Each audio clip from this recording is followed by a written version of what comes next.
Des designs de marque et des designs artistiques pour rassembler les passions et s'en inspirer. Et oui, cette vidéo est sponsorisée par Displate. Imprimé sur du métal spécialement pour vous, avec un système de montage par aimant facile, pratique et intuitif, Displate c'est l'alternative ultime aux impressions standards sur papier ou sur toile. Le tout avec une qualité d'impression juste folle pour montrer à tous vos goûts d'explorateur. Avec du Marvel, du Star Wars, des posters de films, manga, sport, du JV, etc. Et comme le tout est aimanté, tu peux en 2 secondes changer de déco à chaque fois que t'en as marre d'un visuel. On parle quand même de plus d'1 million de designs disponibles imprimés à la demande, livraison rapide. Bref, vous avez juste à trouver votre bonheur et le tour est joué. Perso, je me suis fait plaisir avec du Marvel entre jeux vidéo, affiches d'Endgame ou même du rétro comics avec Spider-Man. Et le rendu est génial. Bien sûr, je vous ramène une belle promo, disponible pendant 2 semaines, pour 1 ou 2 Displate achetés, moins 23% de réduction, pour 3 Displate ou plus, moins 27% de réduction. Le lien est en description et ça, c'est beau. Voilà, encore merci à Displate et bon visionnage.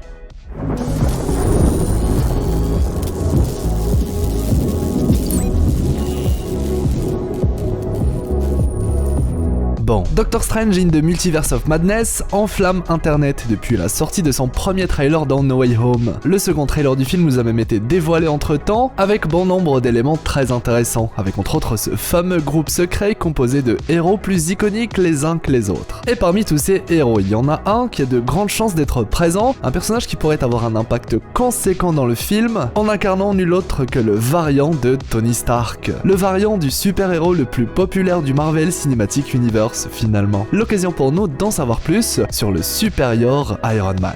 Sortez vos costumes de super-héros, installez-vous confortablement et explosez le pouce bleu avec le gant de l'infini. Je suis HeroesF et aujourd'hui on parle d'un Tony Stark et pas n'importe lequel, on parle du supérieur Iron Man. Bon visionnage.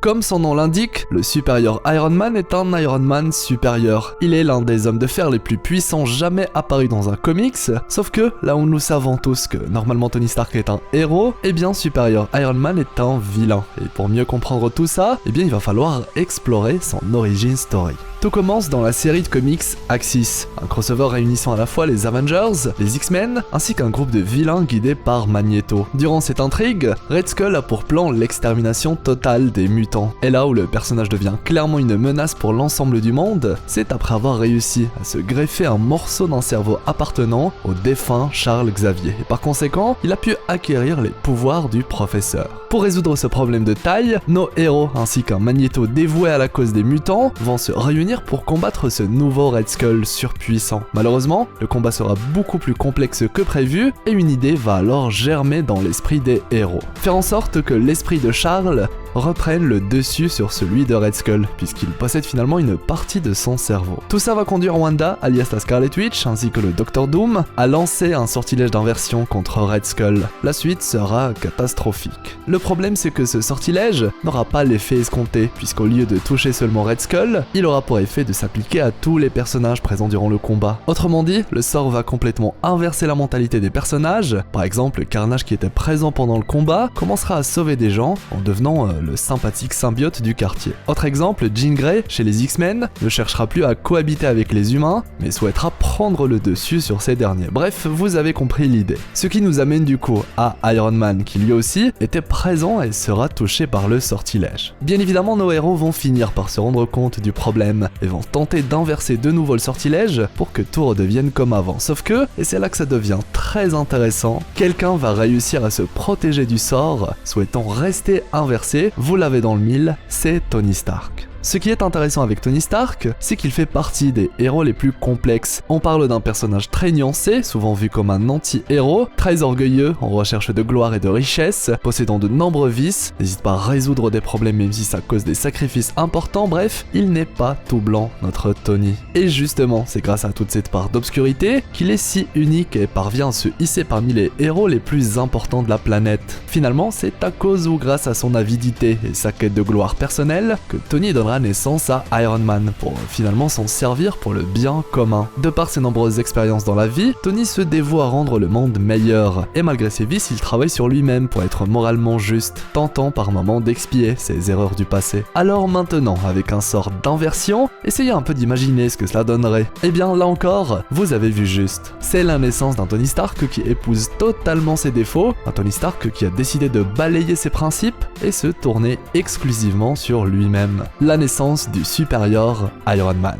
Déjà, rien que le fait d'avoir souhaité esquiver le sort d'inversion en révèle beaucoup sur ce nouveau profil. Ce nouveau Tony aime ce qu'il est devenu. Il aime le fait d'avoir délaissé sa morale, ses principes, et s'être centré sur lui-même. Ensuite, par rapport à ses spécificités, eh bien ce n'est pas anodin si ce Tony Stark est devenu le supérieur Iron Man. Car oui, de par sa nouvelle vision du monde, il n'en a plus rien à faire de protéger les autres. Résultat, toute l'énergie qu'il met normalement pour faire avancer l'humanité, eh bien il l'utilise pour lui et lui seul. Sa quête de richesse et de contrôle sera par exemple poussée à son paroxysme avec l'Extremis 3.0. L'une de ses inventions, un plan secret pour dominer, créer un vice chez les habitants de la Terre et s'enrichir sur leur dos. Cette technologie, qu'est l'Extremis, était une technologie permettant de modifier la partie du cerveau qui gère les activités de guérison et de croissance. En d'autres mots, l'Extremis était capable de réécrire l'organisme, détruire le corps afin d'en avoir un nouveau avec des organes beaucoup plus performants. Bien évidemment, c'est quelque chose de très dangereux qui ne fonctionne pas tout le temps. Résultat, l'Extremis n'a pas été partagé au grand public. Mais bien entendu, avec le supérieur Iron Man, les choses se passent différemment. Ce dernier a modifié l'Extremis pour une version 3.0 et la proposa gratuitement à la population par le biais d'une application mobile. Ce virus technologico-organique, si on peut l'appeler ainsi, a dès lors permis aux gens d'atteindre un physique dit parfait. Un bon moyen pour Tony Stark d'être adulé et asseoir sa domination. Car oui, il s'agit entre autres d'un piège. En effet, l'application proposait en fait une version d'essai gratuite, et si les utilisateurs souhaitaient garder leur corps parfait, ils devaient payer par la suite, et ce, tous les jours. C'est vous dire le carnage que ça crée. D'ailleurs, c'est grâce à l'Extremis 3.0 qu'il s'est lui-même créé un corps de surhomme, et sans même avoir son armure réussir à vaincre Daredevil, lui redonnant la vue par la même occasion grâce à cette technologie. Une belle démonstration de puissance pour nous prouver à tous et à toutes la dangerosité d'un tel Tony Stark. Naturellement, que serait Tony Stark sans son armure iconique? Et là encore, nous pourrions nous dire qu'il utiliserait du vibranium ou pourquoi pas la nanotechnologie pour se créer une armure surpuissante. Et bien plus fou encore, supérieur Iron Man va s'inspirer des symbiotes, oui, pour concevoir sa nouvelle armure. Une armure qui sera donc liée à son utilisateur. Cette dernière est capable de changer d'état, devenant même liquide, et se formera au contact de Tony. Tony pourra d'ailleurs contrôler cette armure à distance, et élément encore plus surprenant, l'armure peut ressentir Tony, une aptitude qui lui permet de se protéger du danger et à n'importe quel moment. Bref, un monstre de puissance avec une armure qui peut s'élargir sur demande pour devenir l'équivalent d'un Hulkbuster encore plus puissant si besoin. Un Tony Stark singulier, un variant redoutable qui, semble-t-il, pourrait faire partie du deuxième opus de Doctor Strange. L'un des fameux membres des Illuminati, ce groupe de super-héros dont on aperçoit certains membres dans le dernier trailer sorti. Un trailer où sont présents des robots Ultron, preuve qu'une réalité existe, où Ultron n'a pas mal tourné, et où un Tony Stark aurait très bien pu survivre. Le MCU pourrait alors s'inspirer du supérieur Iron Man pour nous présenter sa propre interprétation d'un tel variant. Bien évidemment, si variant de Tony Stark il y a, cela apporterait son lot d'éléments intéressants pour le film. Déjà, cela permettrait de la même manière que pour Loki avec ses variants, ou le concept de la série What If, d'explorer le personnage de Tony Stark sous tous ses angles, même après sa mort dans notre univers. Comment sont les variants du héros qui a sauvé notre univers, et surtout, que se passerait-il si Tony s'approchait plus d'un antagoniste que d'un héros, de quoi finalement creuser de belles analyses et renforcer l'idée que notre Tony Stark était, de loin, le meilleur. Comme indiqué, si nous sommes dans le MCU, nous ferons à très forte chance face à une adaptation du personnage et une réécriture, notamment s'il fait partie du groupe des Illuminati, qui a pour but de protéger à la base. Néanmoins, cela n'empêchera pas ce variant de Tony Stark d'être une véritable menace pour le Docteur. Avengers 3 Infinity War nous l'a prouvé, Strange et Stark ont du mal à se supporter et sont sujets à des oppositions de points de vue et d'idées, leur ego est en constante confrontation. Mais face à un Tony Stark avec beaucoup moins de principes, qui a atteint un niveau de puissance jamais jamais égalé parmi les Tony Stark et qui a déjà appréhendé le multivers, que se passerait-il si notre Strange se mettait en travers de sa route? Dans tous les cas, Doctor Strange in the Multiverse of Madness nous promet de belles surprises, et si Tom Cruise est bel et bien celui qui incarnera Tony Stark,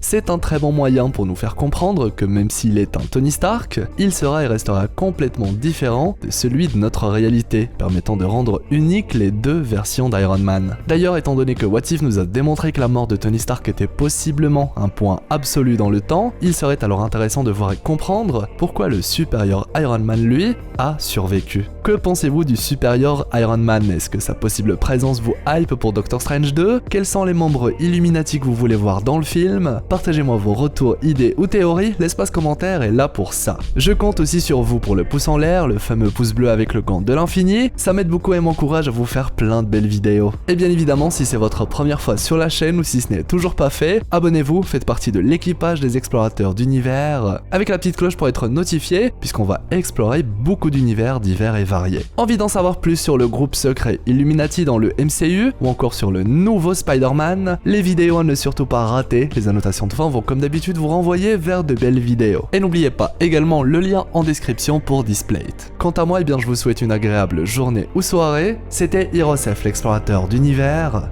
pour vous servir.